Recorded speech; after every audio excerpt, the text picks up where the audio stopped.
சுமார் 7,78,000 கோடி சந்தை மதிப்புமிக்க ஒரு நிறுவனம். அந்த நிறுவனத்தோட 2024 லாபம் மட்டுமே $18 பில்லியன் பேசிக்கிறாங்க. அப்பேற்பட்ட நிறுவனம் ஒரு 700 பேரை தக்க வைக்கிறதுக்கு ஏன் இப்படி திணறாங்க? இது ஒரு 700 பேருக்கான ஒரு முடிவா மட்டுமே நம்ம பார்க்க முடியாது. இந்திய இளைஞர்கள் 12 மணி நேரம் வேலை செய்யணும் அப்படின்னு சொல்றாங்க. ஒரு பக்கம் ஒரு சில முதலாளிகள் ஞாயிற்றுக்கிழமையும் வேலை செய்யணும்ன்றாங்க. அப்போ வேலை இருக்கும்போது ஏன் பணி நீக்கம் ஏற்படுது? யூத்துனாலே அவங்களுடைய பார்வையில் என்னன்னா ஈஸியா ஏமாத்தி சக்கையா புழிஞ்செடுக்கலாம் அப்படின்றதான் பாக்குறாங்க. அரசும் நிறுவனங்களும் குறிப்பா பெருநிறுவனங்களும் ஒன்னா சேர்ந்து இந்த நம்ம சமூகத்தையே சீர்குலைக்கிற ஒரு நடவடிக்கைகளை ஈடுபடுறாங்க அப்படின்றதான் பார்க்க வேண்டியதா இருக்கு. இது காரணம் அவங்களுக்கு அதிக ப்ராஃபிட் வேணும் அப்படின்றதுதான். இந்த எம்ப்ளாயீஸை கூப்பிட்டு வச்சு இவங்களே நீயே ரிசைன் பண்ணிட்டு போ அப்படின்னு நிர்பந்தப்படுத்தும் போது, கோஎஸ் பண்ணும்போது அது இல்லீகல் டெர்மினேஷனோ இல்லை ஃபோர்ஸ் ரெசிக்னேஷனோ சட்டத்தின் பார்வையில் வருது. இதை இந்த நிறுவனங்கள் தொடர்ச்சியாக பண்ணிக்கிட்டே இருக்காங்க, காலமாக பண்ணிக்கிட்டே இருக்கிறாங்க. இது வளருமான்னா? டயலாக் தமிழ் நேயர்களுக்கு வணக்கம்.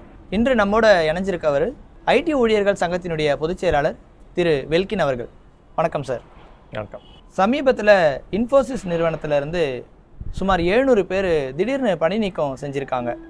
அவங்க கிட்டத்தட்ட 2.5 வருஷமாக காத்திருந்து அந்த பணிக்கு வந்திருக்காங்க. செப்டம்பர் மாதம் தான் அவங்க பணியில் சேர்ந்துருக்காங்க. பிப்ரவரி மாதம் வேலையை விட்டு எடுத்துகிட்டு இருக்காங்க. இது பற்றின உங்களுடைய முதற்கட்ட பார்வையை பதிவு பண்ணுங்கள். அதாவது இப்போ பணிக்கு சேரும்போது இனிஷியலாக காலேஜிலேருந்து ரெக்ரூட் பண்ணுற ஸ்டூடெண்ட்ஸை ஃப்ரெஷர்ஸாக இந்த பெரும் நிறுவனங்கள் ரெக்ரூட் பண்ணும்போது என்ன பண்ணுறாங்கன்னா ஒரு ட்ரைனிங் ப்ராசஸ்க்குள்ளே போகிறாங்க. அந்த ட்ரைனிங் பெரும்பாலும் செல்ஃப் லேர்னிங்காகவே மையப்படுத்தி இருக்கிற ஒரு ட்ரைனிங் ப்ராசஸ். இந்த ட்ரைனிங் ப்ராசஸ் நிறுவனத்துடைய தேவை அடிப்படையில் உடனடியாக அந்த ப்ராசஸ் முடிஞ்சு உடனே ப்ராஜெக்டில் எடுக்கிறதும் இருக்குது. ப்ராஜெக்ட் வராத பட்சத்தில் இவங்க அதை டிலே பண்ணி 1 வருஷமோ 2 வருஷமோ தள்ளி போடுற ஒரு ஏற்பாடும் இருக்குது. ஸோ இந்த நிறுவனங்கள் இந்த குறிப்பாக இன்ஃபோசிஸில் என்ன நடந்திருக்குன்னா, அவங்கள ஸ்டூடெண்ட்ஸை எடுத்துருக்குறாங்க, எடுத்து இன்டென்ட் கொடுத்துருக்குறாங்க, உங்களை வேலைக்கு எடுத்துப்போன்னு சொல்லியிருக்கிறாங்க. பட் வேலையில் அமர்த்தாமல் கிட்டத்தட்ட 2 வருஷம் அவங்கள டிலே பண்ண வச்சு, அதுக்கப்புறம் அந்த ஒரு டெஸ்ட்டுன்னு ஒன்று பேருக்கு வச்சு அந்த டெஸ்ட்டில் இனிமேட்டு நீங்கள் நாங்கள் எதிர்பார்க்குற குவாலிட்டியில் இல்லை அப்படின்னு சொல்லிட்டு அனுப்பிடுறாங்க. இதில் முரண்பாடான விஷயங்கள் என்னென்னா, ஒன்று, இவங்க ஃபஸ்ட்டு காலேஜில் போய் ஒரு 3 ரவுண்டு டெஸ்ட்டு வச்சு தான் இவங்களை செலக்ட் பண்ணுறாங்க. அதுக்கப்புறம் அந்த ஸ்டூடெண்ட்ஸ் 2 வருஷ காலம் படிக்கலை அப்படின்னு சொல்லிட்டு இவங்களுடைய இந்த டெஸ்ட்டே சொல்லுதுன்னா, அப்போ 2 வருஷ காலம் இன்ஃபோசிஸ் என்ன பண்ணுச்சு அப்படின்ற கேள்வி முன்னாடி வருது. இந்த 2 வருஷ காலம் டிலே பண்ணி திடீர்னு ஒரே ஒரு வாய்ப்பு கொடுத்து அவங்கள வெளியில் அனுப்புகிறாங்க அப்படின்னும் போது, அப்போ அவங்களோட நோக்கம் என்ன அப்படின்றது கேள்விக்குள்ளாகுது. இதே பேட்டர்ன் முன்னாடியும் நடந்திருக்கு. இன்ஃபோசிஸில் நடந்த மாதிரியே விர்ச்சுவஸால் நடந்திருக்கு, எல்என்டி இன்ஃபோடெக்கில் நடந்திருக்கு, விப்ரோவில் நடந்திருக்கு. இதெல்லாம் பப்ளிக்காக நியூஸாகவும் ஆகிருக்கு. இது எல்லாத்துலேயும் ஒரே ரீசன் தான். நாங்கள் ஸ்டூடெண்ட்ஸை எடுத்துப்போம், எவ்வளோ வேணாலும் டேரெக்டாக காலேஜில் போய் எங்களுக்கு ஃப்ரெஷ்ஷாக இருக்கிற திறன் வாய்ந்த யூத் தேவை. ஆனால் அவங்கள ப்ராஜெக்ட் இருந்தால் தான் நாங்கள் பணியில் அமர்த்துவோம், இல்லைனா நாங்கள் எம்ப்ளாய்மெண்ட் கொடுக்க மாட்டோம். அப்போ எம்ப்ளாய்மெண்ட் கொடுக்காத போது 1 வருஷம் 2 வருஷம் கழித்து இந்த ஸ்டூடெண்ட்ஸோடைய ஃப்ரெஷர்ஸோடைய டேக் போயிடுது.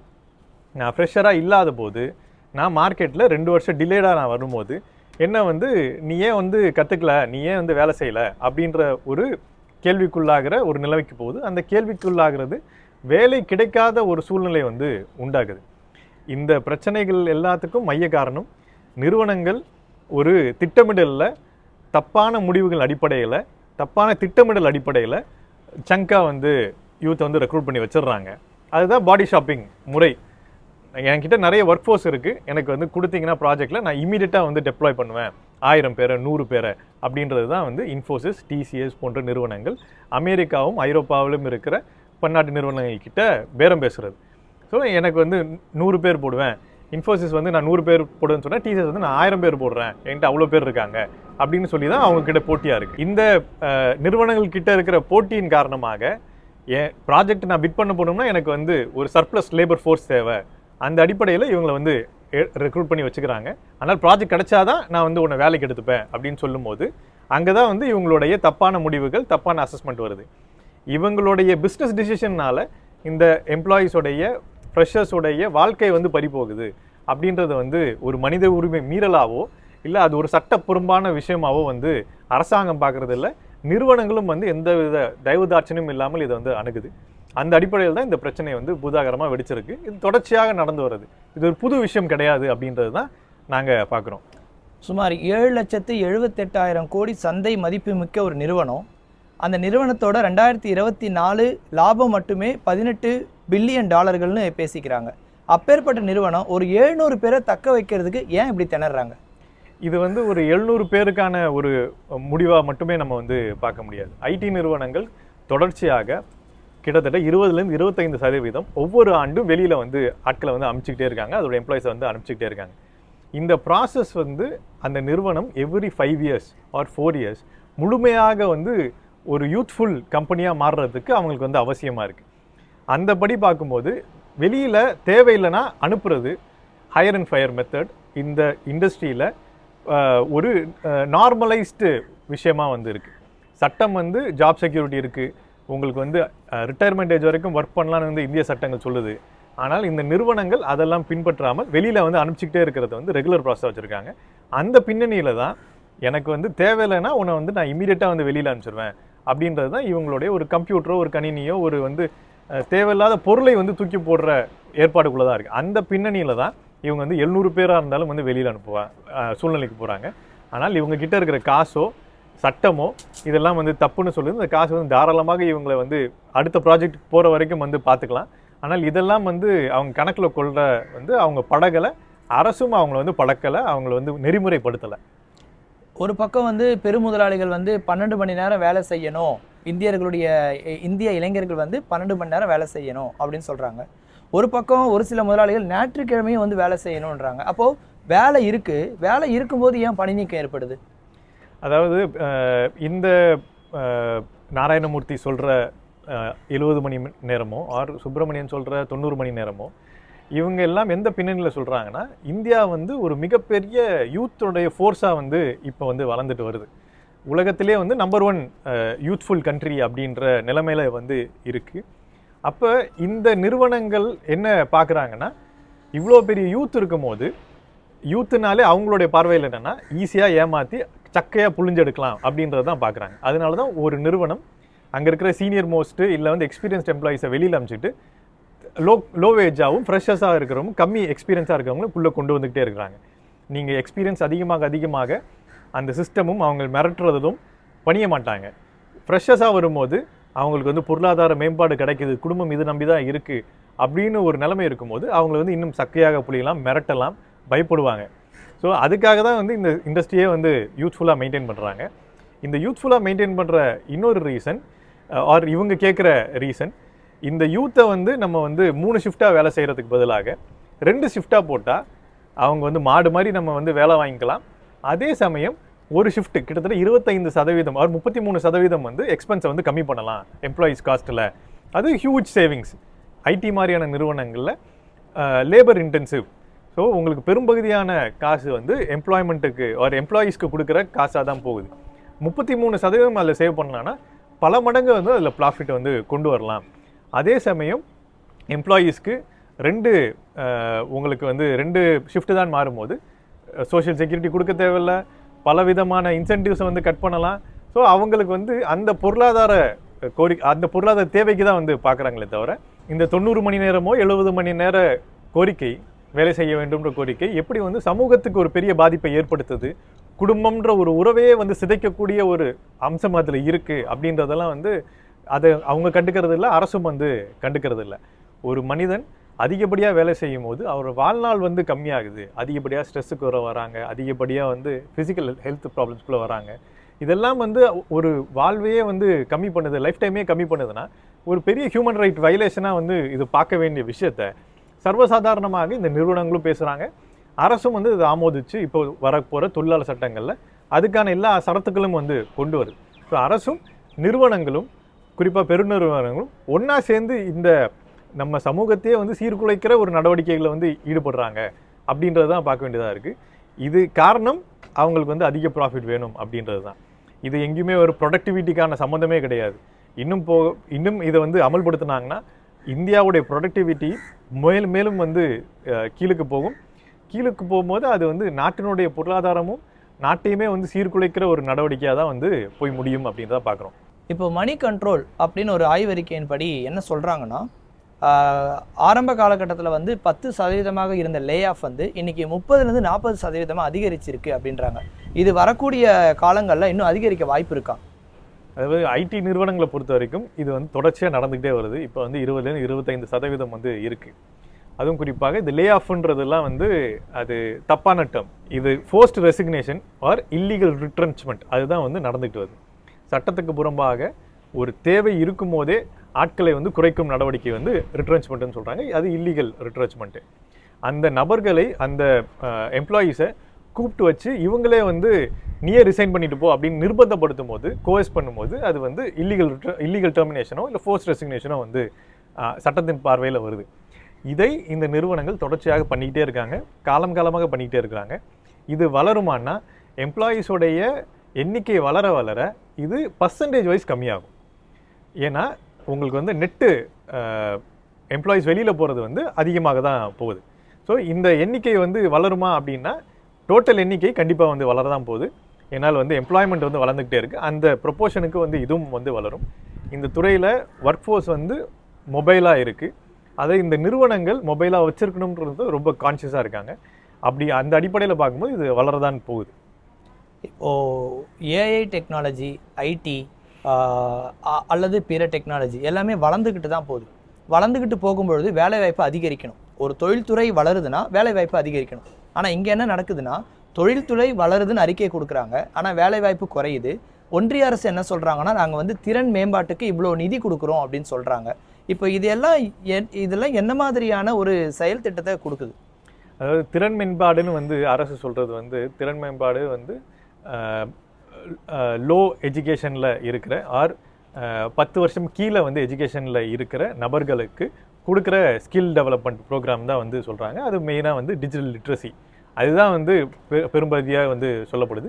மிச்சம் எல்லாமே வந்து அங்கொன்றும் இங்கொன்றுமாக கொடுக்கப்படுற சில யூடியூப் வீடியோஸ் மாதிரியான சில அம்சங்கள் வந்து கொடுக்குறாங்க. இதே ஸ்கில் டெவலப்மெண்ட்டு ப்ரைவேட்டில் என்ன நடக்குதுன்னா 1 லட்சம் 1.5 லட்சம் வாங்கிட்டு தான் வந்து போகிறாங்க. அரசாங்கம் கொடுக்குற ஸ்கில் டெவலப்மெண்ட்டு செஷன்ஸை வச்சுக்கிட்டு அங்கே கொடுக்குற வீடியோஸை வச்சுக்கிட்டு யாரும் வந்து வேலைவாய்ப்பு வந்து கொடுக்கறது கிடையாது. அப்போ ப்ரைவேட்டில் வந்து ஸ்கில் டெவலப்மெண்ட்டு அங்கே தான் வந்து ஒரு பெரிய மார்க்கெட்டாக இருக்குது. பல லட்சங்கள் செலவு பண்ணி அங்கே வந்து எம்ப்ளாயீஸ் படிக்கிறாங்க. அப்போ படித்து தான் வந்து அடுத்த வேலைக்கு வந்து மாற வேண்டியதாக இருக்குது. இந்த ஸ்கில் டெவலப்மெண்ட் வந்து நம்மளுடைய இந்திய ஒர்க் ஃபோர்ஸுக்கு வந்து அவசியமான மிக அவசியம். இன்னும் வந்து அதிகப்படுத்தணும் அப்படின்றது தான் எங்களுடைய கோரிக்கை. குறிப்பாக ஐஎல்ஓ என்ன சொல்கிறாங்கன்னா 60% மேலே இப்போ இருக்கிற இந்திய ஒர்க் ஃபோர்ஸு இன்னும் 5 வருஷத்தில் வந்து 30க்குள்ளே வந்து ஸ்கில் டெவலப்மெண்ட் பண்ணலைன்னா இப்போ இருக்கிற மாடர்ன் ஒர்க்ஸ் எங்கேயுமே வந்து இந்தியாவுக்குள்ளே வர முடியாது அப்படின்னு வந்து சொல்லுது. ஏன்னா தொழில்நுட்ப வளர்ச்சி வேகமாக வளர்ந்துட்டு வருது.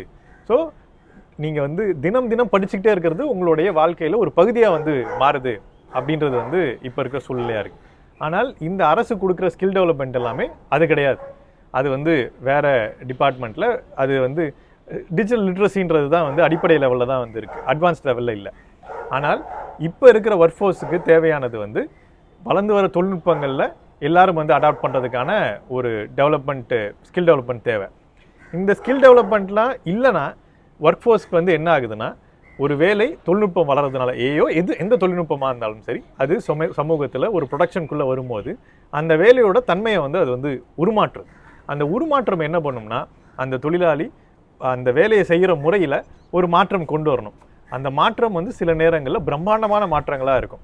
அப்போ அந்த பிரம்மாண்டமான மாற்றங்களுக்கு அடிப்படை கல்வியிலேருந்தே நீங்கள் வந்து உங்களுக்கு வந்து மாற்றம் வந்து தேவைப்படுது. அப்போ அடிப்படை கல்வியில் வந்து பெரிய இன்வெஸ்ட்மெண்ட் வந்து கொடுக்க வேண்டியதாக இருக்குது. அந்த அடிப்படை கல்வியில் மாற்றம் கொண்டு வந்தால் தான் இந்த எமர்ஜிங் டெக்னாலஜிஸில் வந்து ஒர்க் ஃபோர்ஸ் வந்து ஈஸியாக மாற முடியும். அப்படி இல்லைன்னா வந்து மாறுறது வந்து சுலபமான விஷயம் கிடையாது. அப்படியே மாறினாலும் இந்த ஒர்க் ஃபோர்ஸ் வந்து தொழில்நுட்பம் வர்றதுனால அரசாங்கம் வந்து கை கொடுக்காததுனால இவங்க வந்து லோ பெய்டு ஜாப்ஸ், இப்போ ஸ்விக்கி, ஓலா அந்த மாதிரியாக எனக்கு எந்த விதமான ஸ்கில்லும் தேவையில்லை, நான் படித்து தெரிஞ்சுக்கணும்னு அவசியம் இல்லை, பேசிக் நாலேஜ் வச்சே நான் வந்து பொழைப்ப ஓட்டிப்பேன், எனக்கு 20,000 கிடைக்குது 30,000 கிடைக்குது, எனக்கு அங்கே கிடைக்கிறதும் இது ஒன்று தான், அப்படின்னு சொல்லிட்டு இங்கே வந்து அதிகமாக குடிபெயர்ற வேலையை வந்து ஒரு கிக் ஒர்க்கராகவோ இல்லை வந்து ப்ரிகேரியஸ் ஒர்க்கராகவோ மாறுறதுக்கான ஏற்பாடுகள் தான் வந்து நடந்துட்டு வருது. இந்த ப்ரிகாரிட்டி வந்து அதிகமாகுதுன்றது தான் ILO சொல்லுது, பல ஈவன் இந்தியா டேட்டாவே வந்து சொல்லுது. அப்போ அந்த அடிப்படையில் இவங்களுடைய டெக்னாலஜிக்கல் இன்ஃபியூஸ்மெண்ட்டு ஸ்கில் இன்ஃபியூஸ்மெண்ட்டு ஒர்க் ஆகாதனால தான் இந்த ஸ்கில் டெவலப்மெண்ட் ப்ரோக்ராம் ஒழுங்காக நடக்காதனால தான் ப்ரிகேரியஸ் ஒர்க்கர்ஸ் வந்து அதிகமாகறாங்க அப்படின்றது தான் பார்க்க வேண்டியதாக இருக்குது. அந்த அடிப்படையில் இது வந்து இன்னும் ஸ்கோப் வந்து இன்க்ரீஸ் பண்ணணும். பொதுவாக தனியார் கல்லூரிகள், குறிப்பாக சொல்லணும்னா தனியார் பொறியியல் கல்லூரிகள் ஒரு பெரிய பேனர் வைப்பாங்க அட்மிஷன் டைமில் 100% பிளேஸ்மெண்ட் அப்படின்ட்டு. அந்த இயர் முடியறதுக்குள்ளே அந்த அட்வர்டைஸ்மெண்ட்டுக்குன்னு அவங்க குறிப்பிட்ட பணத்தை ஒதுக்கிடுவாங்க. அப்போது இப்போ 700 பேர் கேம்பஸ் இன்டர்வியூ மூலிமா வந்தவங்களாக இருக்கலாம், கண்டிப்பாக அவங்க கேம்பஸ் இன்டர்வியூ மூலிமா வந்தவங்களாக தான் இருப்பாங்க. இப்போ இந்த 700 பேர் பணி நீக்கம்ன்றது அந்த சுயநிதி கல்லூரிகள் அல்லது தனியார் பொறியியல் கல்லூரிகளுக்கு அட்மிஷனில் எந்த மாதிரியான பாதிப்புகளை ஏற்படுத்தும்? அப்போ அவங்க சொல்கிற அந்த 100% பிளேஸ்மெண்ட்ன்றது பொய் தானே? இந்த இன்ஃபோசிஸ் எடுத்திருக்கிற முடிவு சுய உதவி நிறுவனங்களில் ஒரு காலேஜஸ் வந்து பெரும்பகுதி பாதிக்கிறதே கிடையாது. ஏன்னால் அந்த காலேஜஸ் சொல்கிற பிளேஸ்மெண்ட்டுன்றது வந்து இன்டென்ட் லெட்டர் வாங்கினாலே போதும். அதாவது இன்டென்ட்னா இந்த நிறுவனம் நான் உன்னை எடுத்துப்பேன் அப்படின்னு சொன்னாலே வந்து போதும் அவங்களுடைய க்ரைட்டீரியாவில். ஸோ அக்கௌண்டபிலிட்டி வந்து காலேஜுக்கும் கிடையாது, நிறுவனத்துக்கும் கிடையாது. நட்டாத்தில் விடுற நம்மளுடைய எம்ப்ளாயீஸோடைய வாழ்க்கையில் எந்த ஒரு அக்கௌண்டபிலிட்டியும் கிடையாத ஒரு சூழ்நிலை தான் வருது. இந்த ப்ராசஸை வந்து ரெகுலேட் பண்ணணும் அப்படின்றது தான் கேட்குறோம். ஏன்னா காலேஜஸும் வந்து அதை காட்டி தான் காசு வாங்குறாங்க, நிறுவனங்களும் அதை காட்டி தான் ப்ராஜெக்ட் வாங்குறாங்க. அப்போ எல்லாத்துக்கும் வந்து அங்கே இருக்கிற யூத்தினுடைய வாழ்க்கை வந்து அவசியமாக இருக்குது. அந்த யூத்தினோட வாழ்க்கையை பாதுகாக்கிறதுக்கு ரெக்ரூட்மெண்ட்டே வந்து நம்ம வந்து ரெகுலேட் பண்ண வேண்டிய ஒரு அவசியமாக இருக்குது. அந்த ரெகுலேஷனை அரசுகள் இன்னும் வந்து பண்ணாமல் சூழ்நிலை இருக்குது.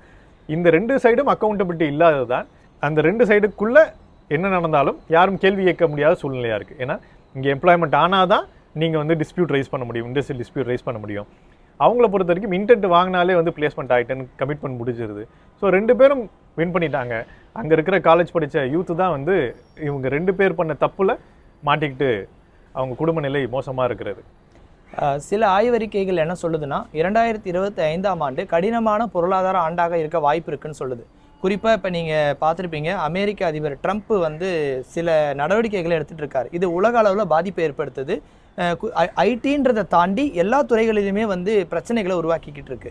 அப்போ 2025ஆம் ஆண்டு ஐடி செக்டாரில் எந்த மாதிரியான தாக்கங்களை ஏற்படுத்தும்? ஒன்று, ஐடி வந்து அடிப்படை தேவையாக வந்து எல்லா துறையிலும் வந்து மாறிப்போச்சு. இப்போ இருக்கிற எக்கனாமிக் க்ரைசிஸ் வந்து 2007 வந்து தொடர்ச்சியாக வந்துக்கிட்டே இருக்கிற க்ரைசிஸ் தான். ஸோ க்ரைசிஸ் வந்து ஆல்ரெடி இருக்குது. இந்த நிறுவனங்களுடைய ஐடி நிறுவனங்களுடைய காலாண்டு அறிக்கையிலையோ முழு ஆண்டு அறிக்கையிலையோ பார்த்தீங்கனாலே எப்போவுமே வந்து நம்ம வந்து பொருளாதார க்ரைசிஸ் தான் இருக்கும் அப்படின்ற ரிஸ்க் வந்து அதில் மென்ஷன் பண்ணிக்கிட்டே வராங்க. கோவிடுக்கு முன்னாடியே எல்லா நாடுகளும் சிங்க்ரனைஸ்டு ஸ்லோ டவுன் இருக்குன்னு வந்து IMF வந்து சொல்லுது. ஸோ அப்போ எல்லா நாடுகளும் பொருளாதாரம் கீழ் நோக்கி போயிட்டுருக்கு, சைனா தவிர அப்படின்றது வந்து சொல்கிறாங்க. அப்போ பொருளாதார நெருக்கடி மோசமாயிட்டே இருக்குது தொடர்ச்சியாக. இந்த ஆண்டு மட்டும் அது ஆக போகிறது கிடையாது. ஆனால் இந்த மோசமான நிலையிலையும் இப்போ இருக்கிற துறைகள் எல்லாமே ஐடியில் இன்வெஸ்ட் பண்ணுறாங்க, ஏஐயில் இன்வெஸ்ட் பண்ணுறாங்க. ஏன்னா அவங்க என்ன, எல்லா நிறுவனங்களும் என்ன நினைக்கிறாங்கன்னா, அதிகப்படியாக தொழில்நுட்பத்தை கொண்டு வரும்போது ப்ரொடக்டிவிட்டி வந்து இன்க்ரீஸ் பண்ணலாம். ப்ரொடக்டிவிட்டி இன்க்ரீஸ் பண்ணுறது மூலயமாக நம்ம வந்து காஸ்ட் ஆஃப் ப்ரொடக்ஷனை வந்து கம்மி பண்ணலாம், அதனால நம்மளால் அதிக ப்ராஃபிட் எடுக்க முடியும் அப்படின்ற ஏற்பாடுக்குள்ளே போகிறாங்க.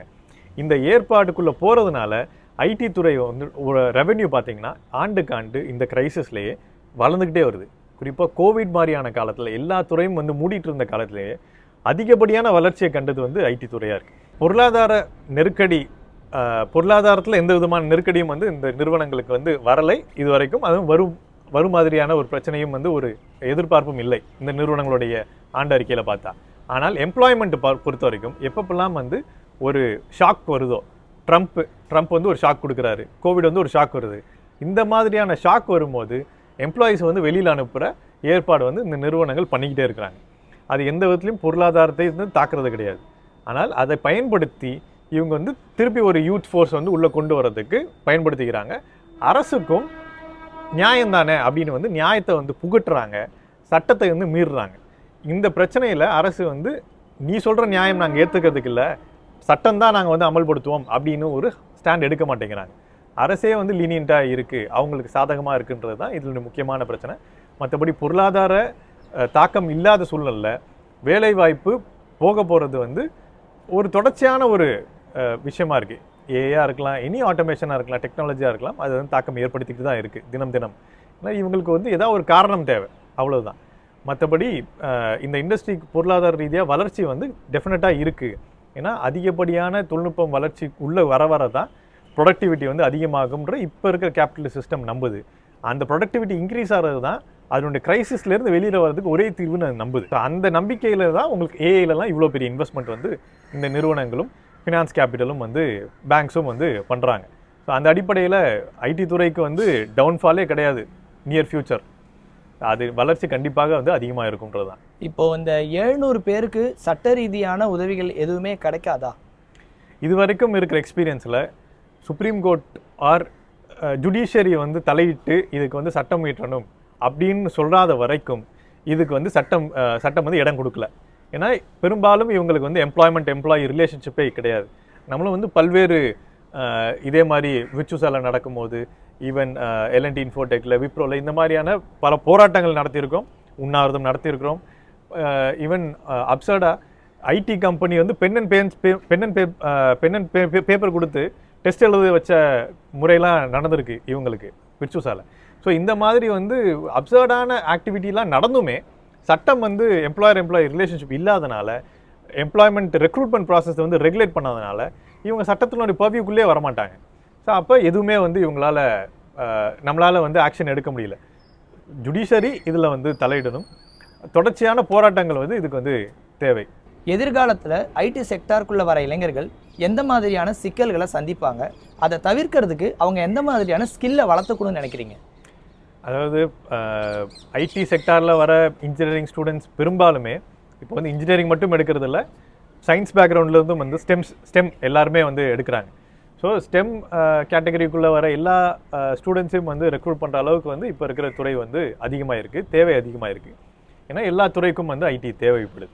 ஸோ அப்போ ஸ்டெம் கேட்டகரிக்குள்ளே வர எல்லாருமே முக்கியமாக தெரிஞ்சுக்க வேண்டியது இப்போ வர சயின்ஸ் அண்ட் டெக்னாலஜியில் இருக்கிற டெவலப்மெண்ட்ஸு, ஸ்டாட்டிஸ்டிக்ஸு, மேத்தமெட்டிக்ஸ் இதெல்லாம் வந்து ஃபண்டமெண்டலாக வந்து வருது. இதுக்கு முன்னாடி ப்ரோக்ராமிங் தான் வந்து ஒரு சாஃப்ட்வேரை எப்படி எழுதணும் அப்படின்றது தான் வந்து தேவையாக இருந்துச்சு. இப்போ அதை தாண்டி ஸ்டாட்டிஸ்டிக்ஸும் மேத்தமெட்டிக்ஸும் வந்து ஃபண்டமெண்டலாக வந்து வருது. ஆர்டிஃபிஷியல் இன்டெலிஜென்ஸோ குவாண்டம் கம்ப்யூட்டிங்கோ இதெல்லாம் வந்து இந்த தேவையை வந்து அதிகப்படுத்து. அப்போ இந்த துறையில் சயின்ஸ் அண்ட் டெக்னாலஜி பொறுத்த வரைக்கும், கல்வி பொறுத்த வரைக்கும் இதெல்லாம் வந்து அவசியமாக இருக்குது. அதே சமயம் நமக்கு சொல்லிக் கொடுக்காத விஷயம் கல்வியில் என்னென்னு பார்த்தீங்கன்னா உரிமைகளும் சட்டங்களும். ஒவ்வொரு ஊழியரும் ஒரு நிறுவனத்துக்குள்ளே வரும்போது எனக்கு என்ன உரிமைகள், எனக்கு என்ன சட்டம் பொருந்தும், எனக்கு என்ன சட்டப்பூர்வமாக கிடைக்கணும் அப்படின்ற உரிமைகளை வந்து தெரிஞ்சுக்காதனால நமக்கு கிடைக்கிற பெனிஃபிட்ஸ் எல்லாமே நிறுவனம் கொடுக்குற பெனவலன்ஸாக நமக்கு தெரியும். அவங்க பார்த்து நமக்கு கொடுக்குற ஒரு நல்ல விஷயமா வந்து நமக்கு தெரியுது. அதனால் அவங்க வந்து பார்த்து நமக்கு எதுவுமே கொடுக்கல, சட்டப்பூர்வமாக இருக்கிறத நமக்கு வந்து அவசியமாக கொடுக்குறாங்க. அது அவங்க வந்து கொடுக்குற மாதிரியான தோற்றத்தை வந்து உருவாக்கிக்கிறாங்க.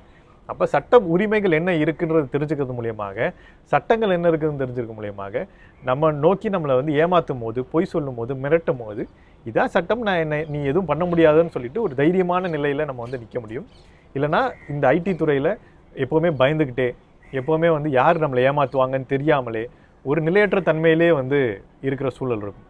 அதுதான் முக்கியமான ஸ்கில்லாக வந்து இந்த துறையில் சர்வை பண்ணுறதுக்கு தேவைன்னு பார்க்குறேன். ஒரு பக்கம் இளைஞர்களுடைய எண்ணிக்கை நாளுக்கு நாள் அதிகரிச்சுட்டே இருக்குது, ஒரு பக்கம் நம்ம வந்து இத்தனை 1000 என்ஜினியர்கள் வந்து ப்ரொடியூஸ் பண்ணிக்கிட்டே இருக்கோம், ஒரு பக்கம் வேலை வாய்ப்பின்மை வந்து குறைஞ்சிட்டே போகுது. இந்த முரண்பாட்டை எப்படி சரி செய்கிறது?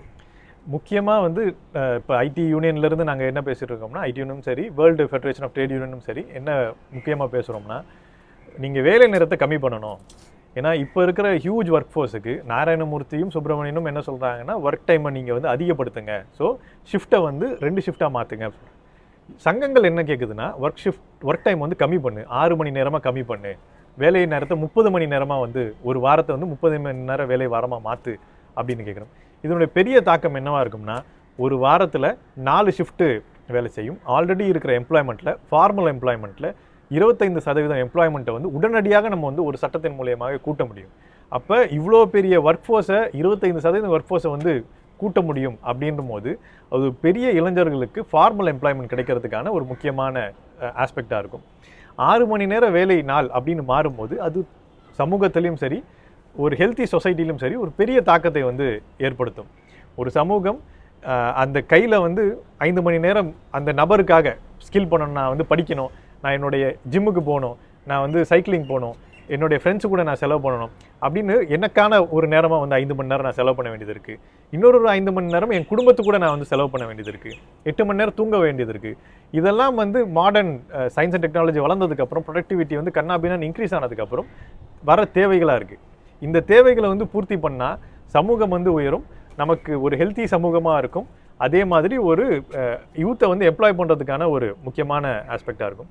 ஆனால் இதெல்லாம் பண்ணாமல் வேலை நேரத்தை அதிகரிக்கிறது வந்து இன்னும் பின்னோக்கி தள்ளுற ஒரு ஏற்பாடாக தான் இருக்கும்.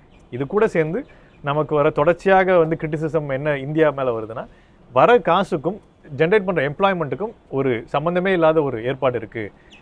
ஜாப்லெஸ் க்ரோத் அதுதான் வந்து வந்துக்கிட்டே இருக்குது. அப்போ ஜாப்லெஸ் க்ரோத்தை நீங்கள் வந்து சட்டப்பூர்வமாக கல்டிவேட் பண்ணணும், கர்டெயில் பண்ணி வேலை வாய்ப்பை உருவாக்குறது வந்து பாலிசியாக கொண்டு வரணும் அப்படின்றது தான். உங்களுடைய கருத்துக்களுக்கு மிக்க நன்றி சார். தேங்க்யூ.